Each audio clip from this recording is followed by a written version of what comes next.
नौशर फिरोज खान खबर शामिल क्यों पिया मंसूर मलिक के रिपोर्ट मुताबिक मीरापुर के शहीद साफी अजीज मेमन जो मुख कातिल मुश्ताक सैतो 2 साल 4 महीनन का पोए नवाब शाह पुलिस इंडिया के बॉर्डर तां गिरफ्तार करे नौशर फिरोज पुलिस हवाले कई जैके कोर्ट में पेश किया वियो जै मनियो त मूं कत्ल किया है कत्ल में इस्तेमाल थियल शयूं ट्वाल लोगो तार मां उते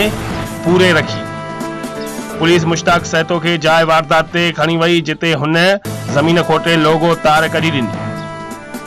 उन पोइ कोर्ट सगोरीअ खे 2 ॾींहनि जे लाइ रिमांड ॾेई वरी जांच लाइ ॾिनो आहे। शहीद अजीज जे भाउ हफीज़ुर रहमान पंहिंजे मौक़िफ़ में DIG शहीद बनज़ीराबाद ऐं कोर्ट सगोरीअ खां मुतालबो कयो आहे त हुन खां इहो पुछाणो कनि त तव्हां कंहिंजे चवण ते क़त्ल कयो आहे। खुदा जे वास्ते असल मास्टर माइंडनि जा नाला पुछा वञनि ऐं हुन जे रिमांड जी तारीख़ वधाए मुकमल जांच कई वञे।